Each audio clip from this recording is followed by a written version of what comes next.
ఇప్పటి వరకు నా వీడియో చూస్తూ నన్ను సపోర్ట్ చేస్తూ వచ్చిన మీ అందరికీ నా నమస్కారాలు. హాయ్ ఫ్రెండ్స్, నేను మీ Mahesh and welcome back to my channel SS astrology.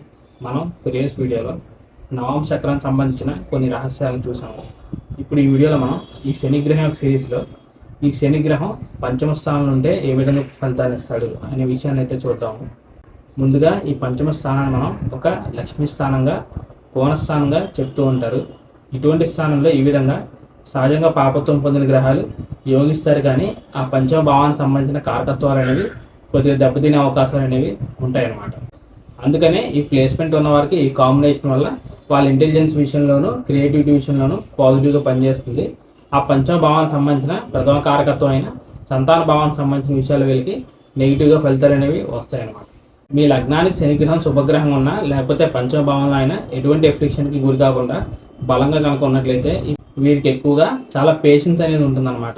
ఎన్ని ప్రాబ్లమ్స్ ఉన్నప్పటికీ, ఎన్ని కష్టాలు ఉన్నప్పటికీ వీరికి బాగా ఆ సమస్య తగినంతగా నిదానంగా ఆలోచించే ఓర్పు అనేది వీళ్ళకి కలిగి ఉంటారు. అలాగే వీళ్ళు ఆలోచించే విధానం కూడా చాలా దూరదృష్టి కలిగి ఉంటారు మనం చెప్పొచ్చు. షార్ట్ టర్మ్ గోల్స్ కన్నా ఎక్కువగా వీళ్ళు లాంగ్ టర్మ్ గోల్స్కే ప్రాధాన్యత అనేది ఇస్తారు. అదేవిధంగా వీరికి ఉన్న నాలెడ్జ్ అనేది ఏదైనా సబ్జెక్ట్లో 100% అనేది దాన్ని గెయిన్ చేయడానికి చూస్తారు. సగం తెలుసుకోవడం కానీ హాఫ్ నాలెడ్జ్తో చేయడం అనేది వీరికి అసలు నచ్చదు అనమాట. ఒకవేళ వీరికి ఏ విషయంలో అయినా 50-50 నాలెడ్జ్ కనుక ఉన్నట్లయితే వారి మొహమాటం లేకుండా నాకు ఈ విషయం అనేది తెలియదు అని డైరెక్ట్గా చెప్పేస్తారనమాట. అంతే తప్ప నాకు ప్రజెంట్ కొంచెం తెలుసు కదా, తర్వాత మిగిలిన దాన్ని నేర్చుకోవచ్చు అనే ఉద్దేశంతో వీళ్ళు అసలు ఉండరనమాట.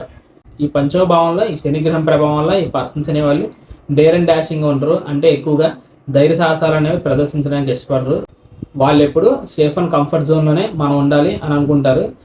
అందుకనే వీరికి అక్కడ శనిగ్రహం ఎటువంటి ఎఫిషియన్కి గురి కాకుండా పంచమాధిపతి కూడా ఫేవరబుల్గా కనుక ఉన్నట్లయితే స్టాక్ మార్కెట్లో కూడా వీళ్ళకి slow and study and long term permanent growth అనేది వస్తుంది అన్నమాట. ఓన్లీ స్టాక్ మార్కెట్ అనే కాదు, వీళ్ళు చేసే ఇన్వెస్ట్మెంట్స్ అవ్వచ్చు, లేకపోతే వీళ్ళ సేవింగ్స్ అవ్వచ్చు, అదేవిధంగా లాంగ్ టర్మ్ విషయంలో మంచి ఫలితాన్ని ఇస్తాయన్నమాట. ఇప్పుడు అలా కాకుండా మీకు ఆ పంచమంలోని శనిగ్రహం ఒక పాపగ్రహం ఉన్నా లేకపోతే బలహీనంగా ఉంటూ ఏదైనా ఎఫెక్షన్ గురైతే అప్పుడు వీరికి అక్కడ పంచమ స్థానానికి సంబంధించిన అన్ని విషయాల్లోనూ రిజల్ట్స్ అనేవి నెగిటివ్గా వస్తాయి అన్నమాట.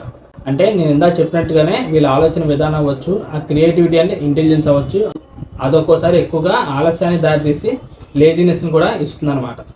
తర్వాత చేయొచ్చులే, తొందర ఏముంది, ఇంకా చాలా టైం ఉంది కదా అని వీళ్ళు చివరికి ల్యాగ్ చేసి ఆ డెడ్ లైన్ టైం అనేది వచ్చేసరికి చాలా కంగారు పడుతూ, హడావుడి ఆ పని అనేది పూర్తి చేయడం జరుగుతుంది. సో దాని కారణంగా వాళ్ళు చేసే పనిలో ఒక పర్ఫెక్షన్ అనేది మిస్ అయ్యేదానికి అవకాశాలు అనేవి ఉంటాయి. ఇక్కడ శనిగ్రహం యొక్క నెగిటివ్ ఎనర్జీ కారణంగా ఈ పర్సన్స్ అనేవాళ్ళు ఒక డెసిషన్ అనేది తీసుకున్న తర్వాత ఎక్కువ కాలం ఆ డెసిషన్కి స్టిక్ ఆన్ అయి ఉండకపోవచ్చు. అంటే ఏదో అయిపోతుందని చెప్పి వీళ్ళు చేస్తున్న పని మధ్యలోనే ఆపేయడం, లేకపోతే అంత రిస్క్ ఎందుకులే, అనవసరంగా రిస్క్ తీసుకున్నామని భయపడి వెనకం చేయడం, ఇలా ఈ విధంగా వీళ్ళు ప్రతి విషయంలోనూ ముందుగా నెగిటివిటీని ఆలోచిస్తారనమాట. ఇంకా అక్కడ పంచమ స్థానంలో ఏదైనా పాపగ్రహాలు ఉన్నా లేకపోతే పంచమాధిపతి కూడా ఇదే విధంగా బలహీనంగా ఎఫెక్షన్ గురైతే వీరికి సంతాన సమస్యలు అనేవి వస్తాయి. అంటే సంతానం అనేది జన్మించడం అనేది చాలా ఆలస్యం అయిపోవచ్చు. ఒకవేళ పుట్టిన తర్వాత కూడా వారికి సంబంధించిన ప్రాబ్లమ్స్ అండ్ ఇష్యూస్ని వీళ్ళు ఫేస్ చేస్తారనమాట. ఇక తర్వాత ఈ శనిగ్రహం యొక్క తృతీయ దృష్టి విషయానికి వచ్చినట్లయితే పంచమంలోని శనిగ్రహం యొక్క మూడవ దృష్టి అనేది అక్కడ సప్తమ స్థానం మీద ఉంటుంది. ఒకవేళ మీకు శనిగ్రహం పాజిటివ్ ఉంది ఈ విధంగా కనుక ఉన్నట్లయితే దీని కారణంగా ఈ పర్సన్స్ అనే వాళ్ళకి పబ్లిక్ రిలేషన్స్ అవ్వచ్చు, ఆ కమ్యూనికేషన్ అవ్వచ్చు, అది పాజిటివ్గానే ఉంటుంది. కానీ వీళ్ళ మ్యారేజ్ విషయంలో ఒక్కోసారి ఇది నెగిటివ్గా పనిచేస్తుంది అనమాట. పెళ్ళి అవ్వడం అనేది బాగా ఆలస్యం అవ్వచ్చు, లేకపోతే అమ్మాయిని కానీ అబ్బాయిని కానీ చూస్ చేసుకునేప్పుడు వీరికి ఎక్కువగా నచ్చకపోవడం, పార్ట్నర్ని చూస్ చేసుకునే విషయంలో లాట్ ఆఫ్ కన్ఫ్యూజన్ అనేది క్రియేట్ అవ్వడం. అలా కాకుండా మీకు అక్కడ శనిగ్రహం కంప్లీట్గా ఒక పాపగ్రహం అయ్యి ఇంకా పంచమ స్థానంలో ఎఫెక్షన్ గురయ్యి అప్పుడు ఆయన దృష్టి అనేది ఆ సప్తమ స్థానం మీద కనుక ఉన్నట్లయితే ఈ కాంబినేషన్ అనేది ఆ సప్తమ భావానికి సంబంధించిన విషయాల్లో కంప్లీట్గా నెగిటివ్ ఫలితాలను ఇస్తుంది. దీని కారణంగా వీరికి ఎవరి నుంచి ఎటువంటి సపోర్ట్ అనేది రావడం చాలా కష్టంగా ఉంటుంది. ఒక పబ్లిక్ నుంచి కానీ లేకపోతే వీళ్ళు ఏదైనా బిజినెస్ చేస్తున్నా అందులో కూడా రిజల్ట్స్ అనేవి చాలా నెగిటివ్గా వస్తాయి అన్నమాట. వీళ్ళు ఎంత కష్టపడినప్పటికీ వాళ్ళు చేస్తున్న బిజినెస్లో ఒక లాంగ్ టర్మ్ మంచి ప్రాఫిట్స్ని అచీవ్ చేయడం చాలా కష్టంగా మారుతుంది అన్నమాట. అదేవిధంగా మ్యారేజ్ విషయంలో కూడా ఈ శనిగ్రహం దశలు అనేవి రన్ అవుతున్నప్పుడు అనుకోని కారణాల వల్ల వైఫ్ అండ్ హస్బెండ్ అనేవాళ్ళు కొంతకాలం సెపరేట్ అవ్వడం, ఈ విధంగా నెగిటివ్ రిజల్ట్స్ అనేవి ఉంటాయి. ఇక ఈ శనిగ్రహం యొక్క సప్తమ దృష్టి అనేది తప్ప లాభస్థానం మీద ఉంటుంది. ఈ 11th హౌస్ మనం లాభస్థానంగా మన ప్రాఫిట్స్ గురించి, గెయిన్స్ గురించి మన లాంగ్ టర్మ్ గోల్స్ గురించి, మనం చేసే సోషల్ సర్వీస్ గురించి, ఫ్రెండ్ సర్కిల్ గురించి, మనకన్నా పెద్దవారైనా అన్నయ్య అవ్వచ్చు, అక్క అవ్వచ్చు, అంటే ఎల్డర్ సిబ్లింగ్స్ గురించి, వీటి గురించి ఇండికేట్ చేస్తుంది. ఇప్పుడు మీకు శని పాజిటివ్ ఉండి ఆయన ఆస్పెక్ట్ అనేది ఈ విధంగా లాభస్థానం మీద కనుకున్నట్లయితే ఈ పర్సన్స్ అనే వాళ్ళకి వాళ్ళ లైఫ్లో లాంగ్ టర్మ్ విషయంలో మంచి గ్రోత్ అనేది ఉంటుందని మనం అర్థం చేసుకోవాలన్నమాట. అంటే వీళ్ళు ప్రతి విషయాన్ని చాలా చిన్నగా స్మాల్గానే మొదలు పెడతారు, కానీ అది పెరిగే కొద్దీ ఏమవుతుందంటే ఆ గ్రోత్ అనేది చాలా ఎక్కువ శాతం బాగా హై లెవెల్ వచ్చేదానికి అవకాశాలు అనేవి ఉంటాయి అన్నమాట. అలా కాకుండా మీకు శని గ్రహం నెగిటివ్ ఉండి అప్పుడు ఆయన ఆస్పెక్ట్ అనేది ఈ విధంగా కనుక ఉన్నట్లయితే ముందుగా 11వ స్థానానికి సంబంధించిన కారకత్వం అనేది కొద్దిగా దెబ్బతింటుంది అనమాట. అంటే అనుకోని కారణాల వల్ల వీళ్ళ ఎల్డర్ సిబ్లింగ్స్ వీళ్ళు చాలా దూరంగా ఉండొచ్చు, లేకపోతే వాళ్ళ మధ్య బాండింగ్ అనేది అంత స్ట్రాంగ్గా ఉండకపోవచ్చు. వీళ్ళు ఎంత కష్టపడినప్పటికీ లాంగ్ టర్మ్ విషయంలో రిజల్ట్స్ అనేవి చాలా ఫేవరబుల్గా వీళ్ళు ఆశించినంత రావడం అనేది చాలా కష్టంగా మారుతుంది అనమాట. ఇక చివరిగా ఈ శనిగ్రహం యొక్క దశమ దృష్టి అనేది అక్కడ 2వ స్థానం మీద ఉంటుంది. ఈ 2వ స్థానం మనం కుటుంబ స్థానంగా, ధనస్థానంగా చెప్తూ ఉంటాము. ఒకవేళ మీకు శని పాజిటివ్ ఉండి ఆ విధంగా ఆస్పెక్ట్ కనుక ఉన్నట్లయితే ఈ పర్సన్స్ అనేవాళ్ళు ఒక్కోసారి ఫ్యామిలీకి దూరంగా ఉన్నప్పటికీ ఫైనాన్షియల్గా రిజల్ట్స్ అనేవి చాలా పాజిటివ్ ఉంటాయి. అక్కడ శనిగ్రహం ఒక యోగకారకుడిగా అక్కడ 2వ భావం మీద ఉంది కాబట్టి ఈ పర్సన్స్ అనేవాళ్ళు ఒకవేళ ఫ్యామిలీకి దూరంగా ఉన్నప్పటికీ ఆ ఫ్యామిలీ మధ్య రిలేషన్స్ అండ్ బాండింగ్ అనేది చాలా స్ట్రాంగ్గానే ఉంటుందన్నమాట. ఇప్పుడు అలా కాకుండా 5వ స్థానంలో శనిగ్రహం నెగిటివ్ ఉంటూ అప్పుడు ఈ విధంగా ఆస్పెక్ట్ అనేది ఈ 2వ స్థానం మీద కనుక ఉన్నట్లయితే పర్సన్స్ అనే వాళ్ళకి ప్రధానంగా ఈ శనిగ్రహం దశ వచ్చినప్పుడు ఫైనాన్షియల్గా చాలా ప్రాబ్లమ్స్ అండ్ ఇష్యూస్ అనేవి క్రియేట్ అవుతాయి. అండ్ అలాగే ఫ్యామిలీ విషయంలో కూడా అక్కడ ద్వితీయాధిపతి కూడా ఏదైనా ఎఫెక్షన్ గురై ఈ విధంగా నెగిటివ్గా ఉన్నట్లయితే కంప్లీట్గా ఫ్యామిలీ రిలేషన్స్ అనేవి దూరం అవుతాయి అన్నమాట.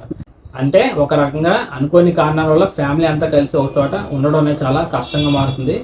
ఈ విధంగా ఈ శనిగ్రహం యొక్క బలమైన దశమ దృష్టి కారణంగా ఆ ఫ్యామిలీలో వాళ్ళందరూ ఎక్కువగా కష్టాలు పడడమే తప్ప సుఖంగా ఉండడం అనేది చాలా తక్కువ శాతం ఉంటుందన్నమాట.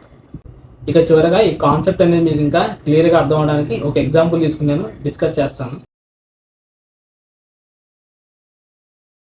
నేను ఇక్కడ ఈ ఎగ్జాంపుల్లో మేష లగ్నాన్ని తీసుకుని పంచమ స్థానంలో శనిగ్రహాన్ని తీసుకున్నాను.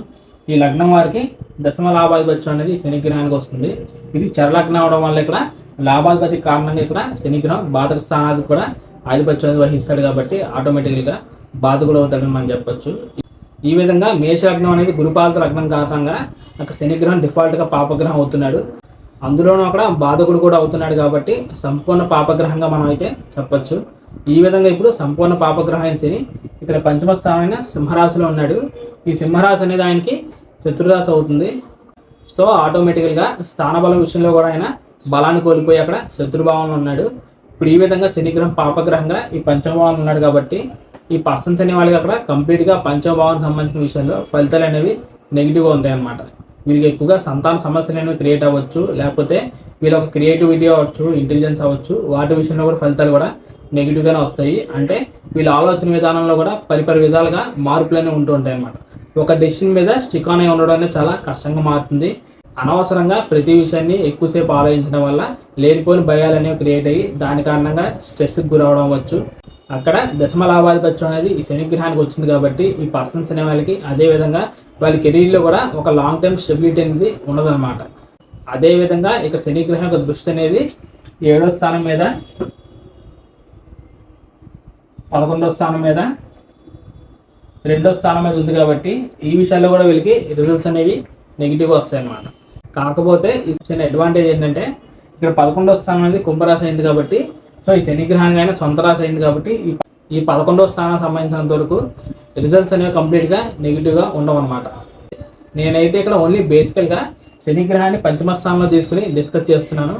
కానీ మేష లగ్నానికి ఫర్ ఎగ్జాంపుల్గా శుభగ్రహాలైన కుజ, రవి, గురుగ్రహాల యొక్క ప్రభావం అనేది శనిగ్రహం మీద కనుక ఉన్నట్లయితే అప్పుడు శనిగ్రహం యొక్క నెగిటివిటీ అనేది చాలా వరకు తగ్గుతుంది.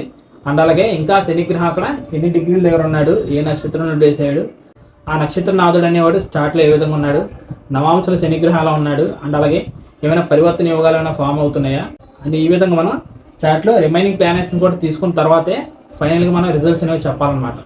ఓన్లీ ఇక్కడ పంచమ స్థానంలో శనిగ్రహం ఈ మేష లగ్నం వరకు ఉన్నాడు కాబట్టి సో ఖచ్చితంగా ఈ స్థానాలు అనేవి దెబ్బతింటాయని అయితే 100% గ్యారంటీ అయితే లేదన్నమాట.